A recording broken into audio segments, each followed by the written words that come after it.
नमस्कार दोस्तों, दृष्टि क्यूब बुक की रिवीजन की ये पहली क्लास है। जो बच्चे बुक रीड नहीं कर पा रहे हैं पूरा, या उनको लग रहा है कि बहुत ज़्यादा समय लगेगा और हम समय से चीज़ों को कंप्लीट नहीं कर पाएंगे, उनके लिए ये जो क्रैश कोर्स है दृष्टि की, ये मेरी पहली क्लास है। और मैं पॉलिटी से ही स्टार्ट कर रहा हूँ, उसके बाद इन्वायरमेंट, फिर जियोग्राफी और भी जितने जीएस के जो सब्जेक्ट हैं वो सारे आएंगे। आप इसको आराम से 20-20, 25-25 मिनट की वीडियो होगी, आप इसको एक एक करके रिवीजन करते रहिएगा। बुक पढ़ने की आपकी कोई ज़रूरत नहीं है। तो पहले चैप्टर में जो दृष्टि की बुक के जो पहला जो चैप्टर है, संसद से लेकर के या पॉलिटी राज व्यवस्था को लेकर के है, उसमें जो पहला टॉपिक है राज्य को लेकर के आता है कि आखिर हम राज्य किसको कहते हैं।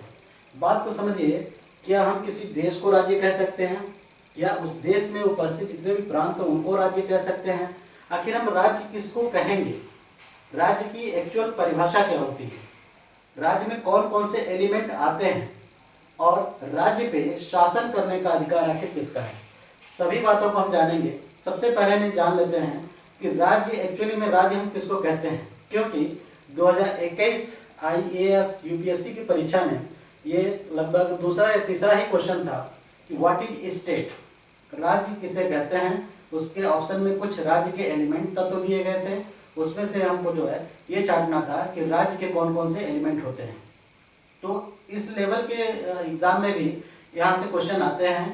तो ये मत सोच के चलिएगा कि सिर्फ ये आरओ वीडियो फिर ऐसे छोटे मोटे एग्जामों के लिए क्लास है, बिल्कुल नहीं। अगर आप यूपीपीसीएस, आईएएस या फिर आरओ वीडियो जितने भी अगर इस तरह वनडे एग्जाम या फिर प्री मेंस जो भी कॉम्पिटिटिव एग्जाम की अगर तैयारी आप कर रहे हैं, तो ये कोर्स जो है, ये क्लास आपके लिए लाभदायक है। तो अटेंड करके कंटिन्यूटी बना करके सारे क्लास को देखिएगा। आइए बताते हैं कि राज्य क्या होता है, राज्य की एक्चुअल परिभाषा क्या होती है, और राज्य में कौन कौन से एलिमेंट आते हैं। जैसे अगर क्वेश्चन में आ जाए कि क्या कोई सरकार है, आप ये जानिए कि सरकार क्या होती है। सरकार का मतलब होता है कि किसी राज्य पे शासन करना, किसी सरकार का किसी राज्य पे शासन करना। अब सरकार क्या होती है, तो सरकार में बात आती है कि एक या एक से अधिक व्यक्तियों का एक समूह होता है जो सरकार का निर्माण करता है। तो क्या सरकार राज्य का पार्ट है, क्या सरकारें राज्य की हिस्सा हैं? ऐसे तो अगर देखा जाए तो देश में संसद है, न्यायपालिका है, न्यायालय है। न्यायपालिका और न्यायालय के बात को अगर ले चले तो मैं दो बार इसलिए बोल रहा हूँ कि न्यायपालिका आपकी एक संस्था है, क्योंकि जब भी कॉन्स्टिट्यूशन बनाया गया तो उसके पावर ऑफ सेपरेशन को, जो पावर का जो सेपरेशन था, उसको तीन भाग में बांट दिया गया। एक लेजिस्लेचर, एक एग्जीक्यूटिव और एक बांट दिया गया न्यायपालिका में। तो ये तीनों जो है शासन के एक अंग हैं। शासन के अंग होने के नाते इनकी अलग अलग जिम्मेदारियां भी हैं, अलग अलग चुनौतियां भी हैं। हम सब एक एक करके पढ़ेंगे और जानेंगे। उससे पहले हम देख लेते हैं, जैसे सरकार, संसद, न्यायपालिका और ये राज्यों की सरकारें। ध्यान रहे, मैं सरकार की बात कर रहा हूँ, संसद की बात कर रहा हूँ, न्यायपालिका की बात कर रहा हूँ, और राज्य की जो सरकारें होती हैं, जो राज्य की सरकारें जिनके चीफ मिनिस्टर होते हैं, उनकी मैं बात कर रहा हूँ। तीसरी चीज नौकरशाही। नौकरशाही का मतलब ब्यूरोक्रेट्स हो गए, ठीक है, जो शासन के प्रणाली को उनका इम्प्लीमेंटेशन करते हैं और उनके कार्यवाही को आगे बढ़ाते हैं, वो होते हैं ब्यूरोक्रेट्स, जिनको क्या कहते हैं, नौकरशाही। तीसरी बात आती है, लास्ट की जो बात आती है, न्यायालय की। न्यायालय और न्यायपालिका, मैंने कहा कि जो न्यायपालिका है वो सिर्फ और सिर्फ एक संस्था का काम करती है, जो पावर ऑफ सेपरेशन का एक हिस्सा है। संविधान, कॉन्स्टिट्यूशन ने उसको एक पावर दिया है, ठीक है, सभी चीजों का अवलोकन करने के लिए कि आखिर जो संसद ने कानून बनाया है कितना वो सही है और कितना वो गलत है। दूसरी चीज मैं न्यायालय की बात कर रहा हूँ। अगर न्यायालय, जिसको हम कोर्ट कहते हैं, अगर वो प्रशासनिक रूप में अपना रोल अदा कर रही है, अगर वो प्रशासनिक रूप में अपना कार्य कर रही है, तब भी आप उसको एक राज्य कह सकते हैं। तो अगर अब क्वेश्चन आता है कि राज्य में क्या क्या आते हैं या किनको हम राज्य कहेंगे, पहली बात कि राज्य जो है एक अमूर्त संरचना है। ध्यान दीजिए, अमूर्त संरचना है जिसकी संरचना आप टच कर सकते हैं, ना आपको दिखाई दे सकता है। हम कहें अगर जाइए राज्य को पकड़ के लाइए, किसको पकड़ के आप लाएंगे? जाइए राज्य को टच करके आइए, किसको टच करके आएंगे? इसीलिए कहा जाता है कि राज्य जो है एक अमूर्त संरचना है जिसकी कोई मूर्ति ही नहीं है, ठीक है। तो राज्य के अमूर्त संरचना में कौन कौन आते हैं, आप उस चीज को देखिए। सरकार हो गई, संसद, न्यायपालिका, राज्य की सरकारें, नौकरशाही और न्यायालय। न्यायालय तभी मैं कह रहा हूं जब वो प्रशासनिक रूप में काम करे तब, अदरवाइज वो सरकार या राज्य की परिभाषा में नहीं आएंगी। देखने वाली बात है कि राज्य की मूर्त की संरचना के साथ साथ कुछ अमूर्त संरचनाएं भी होती हैं जिनको आप टच कर सकते हैं, मेजरमेंट ले सकते हैं, उनकी गणना कर सकते हैं। जैसे भूभाग हो गया, हर राज्य का एक निश्चित भूभाग होता है कि उसकी कितनी एरिया है, उसका क्षेत्रफल कितना है। दूसरी चीज, उस राज्य में जनसंख्या होगी कि इस राज्य में कितनी जनसंख्या है। तीसरी चीज, सरकार है जो उस राज्य पर शासन करती है, और सरकार मैंने बताया कि एक या एक से अधिक व्यक्तियों का समूह हो सकता है। और चौथी चीज, संप्रभुता, मतलब अपना डिसीजन लेने के लिए वो क्या हो, स्वतंत्र हो, किसी के प्रति बाध्य न हो। उस राज्य की क्या होगी, संप्रभुता होगी। ठीक है, अपना निर्णय ले सके, अपने कुछ कानून बना सके, अपने जितने लोग उस राज्य में रहते हैं उनके कल्याण के लिए कुछ नियम कानून बना सके, अपने उसके लिए कोई दबाव न हो ऊपर से, उस चीज को हम क्या कहेंगे, संप्रभुता कहेंगे। और एक चीज ध्यान रहे कि राज्य की परिभाषा में ये जो 4 एलिमेंट हैं वो बिल्कुल अनिवार्य हैं, वैकल्पिक नहीं है। इस बात को ध्यान रखिएगा, ये ऑप्शनल नहीं है, बिल्कुल अनिवार्य है कि ये चीज राज्य में होना ही चाहिए। आईएएस 2021 की परीक्षा में यही क्वेश्चन आए थे और यही सारे ऑप्शन भी थे, उसमें से एक ऑप्शन नहीं था जिनको आप एलिमिनेट करके आपको आंसर देना था। तो यहाँ पे क्वेश्चन 2021 आईएएस की परीक्षा में आ चुका है, इस बात का ध्यान रखेंगे। तो जो मैंने 4 एलिमेंट बताया राज्य के, वो आते हैं मूर्त संरचना में। अमूर्त संरचना की बात करें तो कोई आपसे कह दिया संसद है, कोई आपसे कह दिया नौकरशाही है, कोई क्या न्यायालय है, कोई क्या न्यायपालिका है। ठीक है, तो राज्य की जो संरचना है अमूर्त भी होती है और मूर्त भी होती है। अब हम लोग को ध्यान में रखना है कि मूर्त संरचना में कौन से एलिमेंट आते हैं और अमूर्त संरचना में कौन से एलिमेंट आते हैं। अब चलते हैं कि जब राज्य बन गया, सरकारें आ गई, तो कुछ शासन करने वाले भी तो लोग होंगे। शासन के कौन कौन से अंग हैं हमारे देश में, ठीक है, तो देखते हैं। जैसे सबसे पहले आता है लेजिस्लेचर, ध्यान रहे, जिसको हिंदी में हम कहते हैं विधायिका। विधायिका का काम क्या होता है, ये कानून बनाने वाली संस्था होती है। जितने संसद से या विधायिका जिसको हम कहते हैं लेजिस्लेचर, चाहे वो राज्य की हो या फिर क्या हो सेंटर की हो, वो क्या करती है, वो कानून बनाती है। अब ऐसा तो नहीं कि कानून उसने बना दिया तो उसका इम्प्लीमेंटेशन या फिर कार्यान्वयन करने के लिए भी तो कोई संस्था चाहिए। उसके लिए आते हैं एग्जीक्यूटिव, जिसको हम कहते हैं कार्यपालिका। इसको हम क्या कहते हैं, कार्यपालिका। उनका काम क्या होता है कि कानून के अनुसार शासन चलाने की एक संस्था है। कानून के अनुसार शासन चलाने की जो व्यवस्था है वो किसके अंदर में आता है, एग्जीक्यूटिव के अंदर में आता है। ठीक है, अब एक चीज और ध्यान रखिएगा, ये पावर किसी व्यक्तियों ने नहीं दिया है, लोगों ने संविधान बनाया, संविधान ने तीनों को ये पावर ऑफ सेपरेशन के प्रणाली का मतलब के नियम का पालन करते हैं, और उन्हीं के पावर ऑफ सेपरेशन पे इनको अलग अलग पावर दी गई है कि आप कानून बनाएंगे, कानून के अनुसार ये शासन चलाएंगे। अगर उस कानून में कुछ ऐसी चीजें आती हैं जो लोगों के मूल अधिकार का या फिर कुछ लोगों के लिए प्रॉब्लम क्रिएट करती है, तो उनका न्याय कौन करेगी, न्यायपालिका करेगी। ये 3 संस्थाएं आपकी हो गई कि कानून के अनुसार विवादों का समाधान करने वाली संस्था क्या है, जुडिशरी है। ठीक है, अब ये तो हो गया कि शासन के हमारे 3 अंग हो गए। अगर शासन के 3 अंग में अगर जैसे पूछता है तो विधायिका, कार्यपालिका और न्यायपालिका, अदरवाइज किसी और चीज को जोड़ता है, ये आपका ऑप्शन बन जाएगा कि आप कैसे उसको डिसाइड करेंगे कि शासन के अंग में वो आता है अथवा नहीं आता है। ये आपको ध्यान देने वाली बात है। तो ये शासन के अंग हो गए, लेकिन अब इनके सामने कुछ चुनौतियां भी होती हैं। कुछ चुनौतियां, यहाँ से थोड़ा सा मेंस का टॉपिक स्टार्ट हो जाता है कि मेंस में से करके लिख करके आ जाता है कि सरकार तो बनी, राज्य बना, राज्य की में कौन कौन से एलिमेंट आए। दूसरी चीज कि जब सरकारें बन गई तो उनके सामने कौन कौन सी चुनौतियां आती हैं। चुनौतियां का मतलब हम उसी को पढ़ते हैं पॉलिटी एक राज्य व्यवस्था में, सरकार या राज्य व्यवस्था की चुनौतियां। तो पहली चुनौती के बारे में अगर हम देखें तो कानून बनाने की चुनौती किसकी है। अब आप समझ गए होंगे कि जैसे ही ये शासन के अंग में जो पहली संस्था है जिसका नाम हम कह रहे हैं लेजिस्लेचर या विधायिका कह रहे हैं, वो कानून बनाने वाली संस्था है। तो ये कानून बनाने की चुनौती किसकी होगी, विधायिका की होगी। ठीक है, कानून बनाने की चुनौती किसकी होगी? विधायिका की होगी। दूसरी चुनौती आती है कि कानून के अनुसार, ध्यान रहे कि कानून के अनुसार शासन कार्य का संचालन करने की चुनौती ये जाता है एग्जीक्यूटिव को, कार्यपालिका को, कि कानून बनने के बाद उसके अनुसार जो शासन का जो कार्य है, शासन करने का कार्य है, उसका संचालन करने की चुनौती जो है कौन स्वीकार करेगा? एग्जीक्यूटिव या कार्यपालिका करेगी। तीसरी चीज, अगर व्यक्तियों के आपसी विवाद के समाधान, जैसे व्यक्तियों का अगर आपने कानून बना दिया, उसके कारण अगर कोई विवाद उत्पन्न हो रहा है, कोई उल्लंघन उसका कर रहा है, तो उसका निपटारा कौन करेगा? उसके लिए कौन सी संस्था बनाई गई है? न्यायपालिका बनाई गई है। ठीक है, तो आप शासन के अंग जान गए।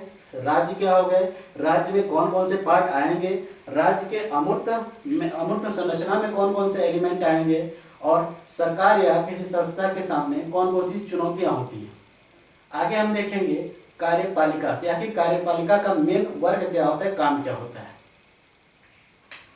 कार्यपालिका की हम बात करते हैं तो कार्यपालिका के भी कई प्रकार होते हैं कि कौन कौन से कार्यपालिका, किस तरह की कार्यपालिका, और उनका जो सिलेक्शन का प्रोसीजर है वो क्या क्या होता है। जैसे हमने बताया कि पावर ऑफ सेपरेशन जो है, कॉन्स्टिट्यूशन ने पावर ऑफ सेपरेशन जो है 3 भाग में डिवाइड किया है। जैसे लेजिस्लेचर और कार्यपालिका और जुडिशरी को। कार्यपालिका को हम क्या कहते हैं? एग्जीक्यूटिव कहते हैं। जब लेजिस्लेचर ने कानून बना दिया तो उसका इम्प्लीमेंटेशन करना या उसके अनुसार शासन करने का जो कार्य है वो कार्यपालिका के अंडर में आता है।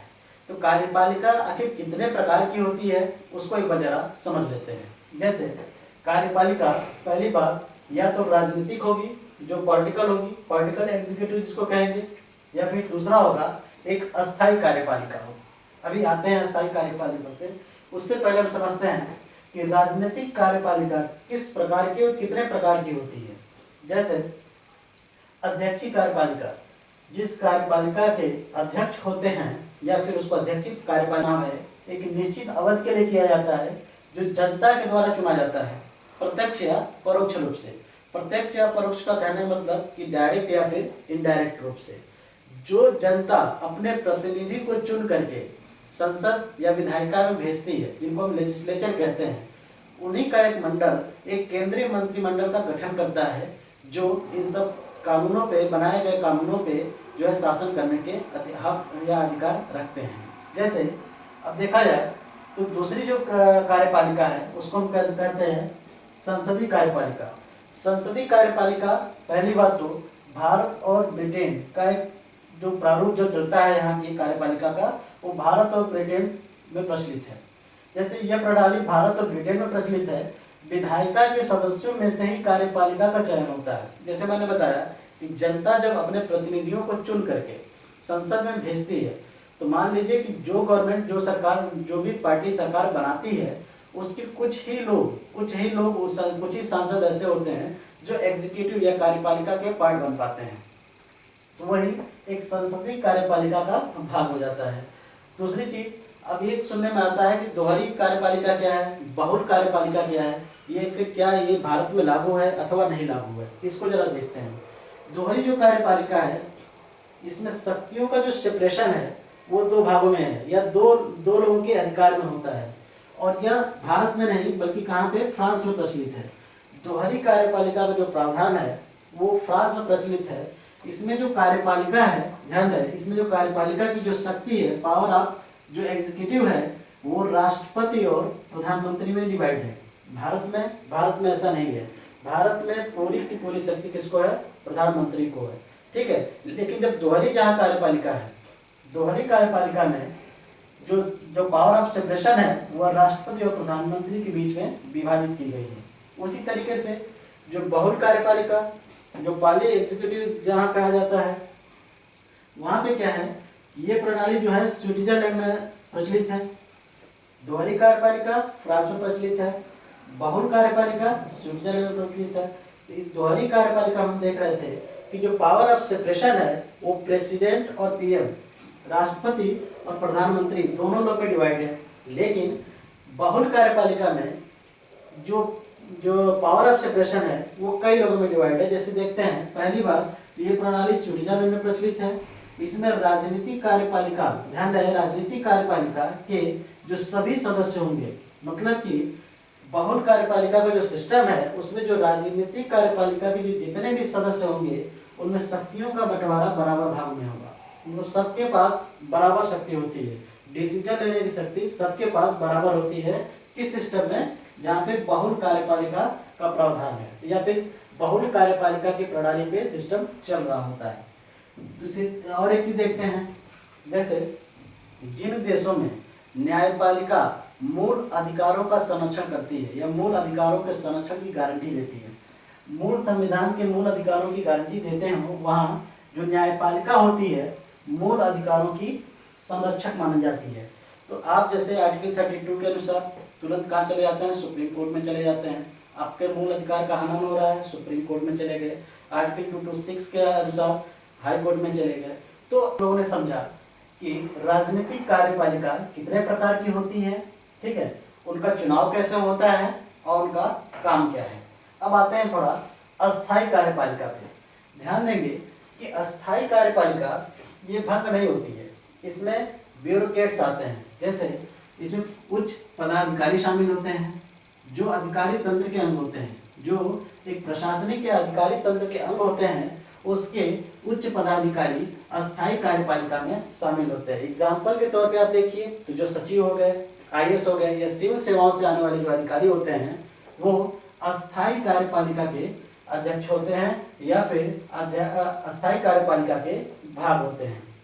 जैसे जन कल्याण के लिए अगर कोई मंत्री या फिर प्रधानमंत्री अगर कोई योजना या कोई नीतियां लागू करना चाहते हैं, कोई पॉलिसी लेके आना चाहते हैं, तो उसका जो ड्राफ्ट होता है, जो ड्राफ्ट डिजाइन करना होता है, उसकी जिम्मेदारी जो है अस्थायी कार्यपालिका को दी जाती है, जिसमें आईएएस या फिर अन्य सिविल सेवाओं से आने वाले अधिकारी होते हैं, उसको ड्राफ्ट करते हैं और उनको फिर देश में लागू किया जाता है। कानून के प्रकार कौन कौन से हो सकते हैं? जैसे सकारात्मक विधि क्या है, नैसर्गिक न्याय क्या है, या फिर लोक विधि क्या है और ईश्वरीय विधि क्या है। कानून कई प्रकार के हो सकते हैं और उनका निर्णय भी न्यायालय कई प्रकार से करता है। इन बातों को हम जानेंगे कि जो सकारात्मक विधि है, सकारात्मक जो कानून बनाए जाते हैं उनका क्या प्रोसीजर होता है। सकारात्मक विधि में व्यक्तियों की एक निश्चित समूह के द्वारा कानून बनाया जाता है। जैसे आप संसद को देख सकते हैं, भारत के संसद को देख सकते हैं। भारत के जो लेजिस्लेचर की कानून बनाने की जो प्रक्रिया है वो एक सकारात्मक विधि पे आधारित है। जैसे भारत की विधि व्यवस्था, भारत की जो कानून व्यवस्था है वो सकारात्मक विधि या सकारात्मक कानून पे आधारित है, जिसमें एक निश्चित व्यक्तियों का समूह जो है कानून बनाता है और कार्यपालिका उसके अनुसार शासन करता है और उसका संरक्षण कौन करता है? जो हमारी न्यायपालिका करती है। आते हैं नेक्स्ट जो है प्राकृतिक विधि। इसको एक नाम और देते हैं जिसको हम कहते हैं नैसर्गिक न्याय। प्राकृतिक न्याय आखिर है क्या? जैसे मान लीजिए कि आप चाहते हैं कि हम सांस लें और सरकार कहे कि नहीं आज के बाद आप सांस नहीं लेंगे, तो क्या ये मतलब कि क्या ऐसा हो सकता है? तो अगर ऐसे विवाद हो जाते हैं तो अगर आप कोर्ट में जाएंगे तो उसका न्याय का निगमन कैसे होगा? तो ये एक ऐसी प्रोसीजर है, एक ऐसी विधि है जो स्वयं प्रकृति ने निर्मित किया है। ध्यान रहे, जो स्वयं प्रकृति ने निर्मित किया है और प्रकृति द्वारा प्रदत्त जितने भी अधिकार हैं वो सबके लिए बराबर है। अगर उसमें कुछ ऐसे फॉल्ट आते हैं फिर आप न्यायालय के पास जाते हैं तो न्यायालय के जो जज होंगे उनको पहले बात तो दोनों पक्षों को ध्यान से सुनना चाहिए, क्योंकि प्रकृति प्रदत्त द्वारा जितने भी अधिकार हैं दोनों व्यक्तियों के लिए बराबर हैं, चाहे वो विपक्ष का हो या फिर वो पक्ष का हो।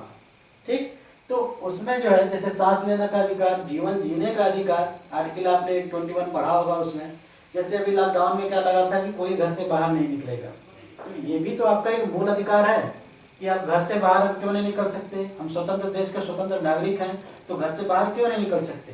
प्रकृति ने हमें जब घूमने फिरने की आज़ादी या फिर ऐसे पेड़ पौधे ऐसे पर्यावरण का निर्माण दिया है तो हम जो है वहाँ जा करके वो स्वतंत्र से क्यों नहीं जीत सकते हैं।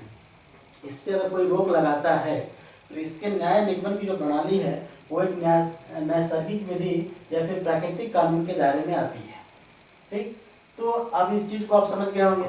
लोक विधि का मतलब क्या होता है? जो परंपराओं पे आधारित हो। ये मैं कानून के प्रकार बता रहा हूँ कि कानून के प्रकार किस प्रकार के हो सकते हैं, कानून किन किन चीजों पर बनाया गया है और उस पर आपके अधिकार क्या हो सकते हैं। जैसे अब लोक विधि की बात आती है तो जो परंपराओं पर आधारित कानून होते हैं, जैसे बौद्ध रूढ़िवादिता को लेकर के आप देखिए कि शुरू से कुछ ऐसी परंपराएं बना दी गई हैं कि उसको जो है सरकार भी फॉलो करती है, उसके लिए आपको सुरक्षा मुहैया कराती है। जैसे संगम का मेला हो गया, फिर बौद्ध कुंभ का मेला हो गया, कुछ ऐसी मतलब कि ऐसी परंपराएं हैं जिनपे अगर कुछ ऑब्जेक्शन होता है, अगर उस कानून बनाया गया है, उस कानून के नियम का उल्लंघन होता है, तब भी आप न्यायालय में उसको जो है चैलेंज कर सकते हैं। तो कहने का मतलब ये है कि जो लोक विधि के द्वारा, लोक विधि के दायरे में जो कानून आता है वो किस पे आधारित होता है, आपकी परंपराओं पे आधारित होता है।